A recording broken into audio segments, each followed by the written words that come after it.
गुनाह किया, लेकिन गुनाह की मजदूरी क्या है? मौत है। उसने मौत को भी गले लगाने से वो शर्माया नहीं, यहाँ तक कि वो मौत तक फर्मा बरदार रहा, और उसने हम सब के लिए हमेशा की जिंदगी का ताज जो है वो हासिल किया। हम सब उसी खुशी को मनाते हैं। ये 40 अयाम हमें जो पूरी दुनिया में हम सबको रोजा रियाजत के लिए दिए जाते हैं, इनका चुनाव कैसे होता है? यहूदी रिवायत के मुताबिक उनके कैलेंडर का जो पहला महीना है, निसान का महीना, निसान के महीने की 14वीं तारीख ईस्टर यानी ईद फसा मनाई जाती है। ईद फसा मनाते हुए हम जब इस तारीख का इंतखाब करते हैं तो वो क्या है? 22 मार्च से लेकर 25 अप्रैल तक, इन दोनों तारीखों के दरमियान जो 14वीं तारीख होती है, चांद की 14वीं तारीख, उस तारीख से हम पीछे जो है वो 46 दिन गिनते हैं। 46 दिनों को फिर इस तरीके से तरतीब दिया जाता है कि इतवार का रोज जो है वो कौन सा होगा? ईस्टर का दिन होगा, रेजरेक्शन डे होगा, खुदावंद यीशु मसीह के जी उठने का। और फिर उसमें क्या है? उन 46 दिनों में जो इतवार होते हैं, इतवारों को हम रोजा नहीं रखते, क्योंकि वो हमारे लिए शुक्रगुजारी के दिन है कि खुदावंद यीशु मसीह जो है वो मुर्दों में से लौटा होकर उसने खुदा बाप के साथ हमारा मिलाप कराया है। उस दिन जो है वो बराती रोजा नहीं रखते, उसके शागिर्द जो है वो रोजा नहीं रखते, बल्कि वो खुदा की शुक्रगुजारी करते हैं। हाँ, इन दिनों में हमारे लिए खास जरूर है एक मजाज अपनाना, जैसे आज लबो लहजे में है।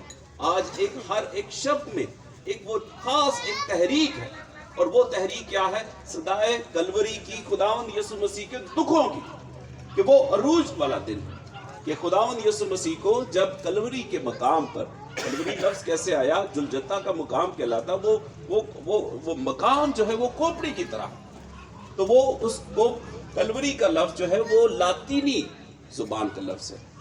और फिर बाद में जब है इसे इसी तौर पर कलवरी की पहाड़ी के तौर पर जाना गया, गीतों संगीत में इसे गाया गया, बड़ा खूबसूरती के साथ लोगों को इस मकाम के बारे में बताया गया। तो हकीकतन जो है वो उस वक्त इबरतनाक मौत जो है वो इस मकाम पर रोमी सल्तनत के दौरे सल्तनत में दी जाती थी कि ऐसी मौत दो कि कोई शख्स जो है वो इस सल्तनत के खिलाफ बर्बरियत की आवाज बुलंद ना कर सके। लेकिन खुदावंद यीशु मसीह ने तो बर्बरियत की आवाज बुलंद ही नहीं की।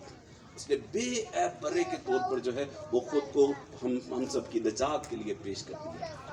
आज हम क्या तो हो, अगर हमें इस तरीके से हम उस कुर्बानी को याद करें कि खुदावंद यीशु मसीह अगर गुनाह था तो गुनाह को तो कोई भी नहीं याद करता। हाँ, उसने खुद से गुनाह नहीं किया, ना ही वो गुनाह के लिए था, बल्कि उसने दूसरों के गुनाहों को, यानी कि हम सबको, उसके दाएं बाएं जो डाकू उसके उनको भी मसलूब किया गया था। उनमें से एक ने तमस्कर उड़ाया और दूसरे ने क्या किया कि हमने तो कोई गुनाह नहीं किया, तो हमने गुनाह किया, इसने तो कोई गुनाह नहीं किया। तो उसने सिर्फ एक ही शब्द में क्या कहा? खुदावंद यीशु मसीह, जब तू अपनी बादशाही में आना मुझे याद करना। खुदावंद यीशु मसीह ने उसी वक्त उसे कहा कि तू आज ही मेरे साथ फिरदौस में हो। हम सब यहाँ पे सफर कर रहे हैं उस बहिश्त में जाने के लिए, उस फिरदौस में जाने के लिए, जो एक जगह की तौर पर नहीं है बल्कि एक हुजूरी की जगह है।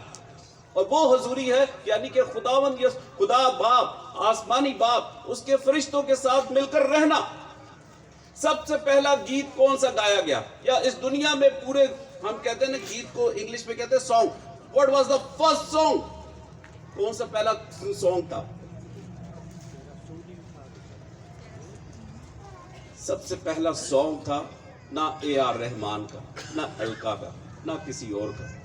किसका था? वो था कुद्दूस कुद्दूस कुद्दूस। ये था पहला सॉन्ग, ये था पहला गीत जो कायनात में गूंजता था कि खुदा की हजूरी में गाने वाले कौन थे लोग?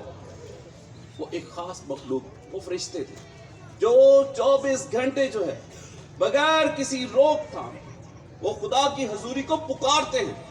जब भी इस तरह की महफिल फराम की जाती है तो हम जान जाएं کہ ہم پوتر دلوں کے ساتھ اس مقدس محفل میں شامل ہیں جہاں پر ہر روز یہ چیز گائی جاتی ہے، قدوس قدوس قدوس۔ خدا کی حضوری ہے یہاں پر خدا کا وہ خدا جو ہے وہ اپنے لوگوں کے درمیان ہے، اس کا تخت ہے، ہم اس کے تخت کے سامنے ہیں۔ آج جب صدائے کلوری کی بات آ رہی ہے تو صدائے کلوری جو ہے وہ خداوند یسوع مسیح کی کلوری کے مقام سے وہ ایک آواز ہے کہ ہر ایک شخص جو ہے وہ کیا کرے، وہ کیا کہتا ہے، وہ دنیا کی تمام تر پریشانیوں میں ہر ایک شخص کو مبارکباد دے دیتا ہے۔ اس کے لوگوں کو مخاطب کرنے کا، خدا کے قریب لانے کا طریقہ، رنگ ڈھنگ جو ہے خداوند یسوع مسیح کا دنیا کے تمام تر لوگوں سے مختلف ہے۔ کون کہتا ہے کہ کسی دکھ میں کسی کو مبارکباد دو؟ تو خداوند یسوع مسیح نے کیا کہا؟ مبارک ہے وہ جو غمگین ہے کیونکہ وہ تسلی پائیں گے، مبارک ہے وہ جو غریب ہے کیونکہ آسمان کی بادشاہی انہی کی ہے، مبارک ہے وہ جو پاک دل ہیں کیونکہ وہ خدا کو دیکھیں گے، مبارک ہے وہ جو غریب ہیں کیونکہ وہ خدا سے آسودہ ہوں گے، اس کی خدا کی حضوری سے آسودہ ہوں گے۔ ہم سب اسی طور پر یہاں پر بلائے گئے۔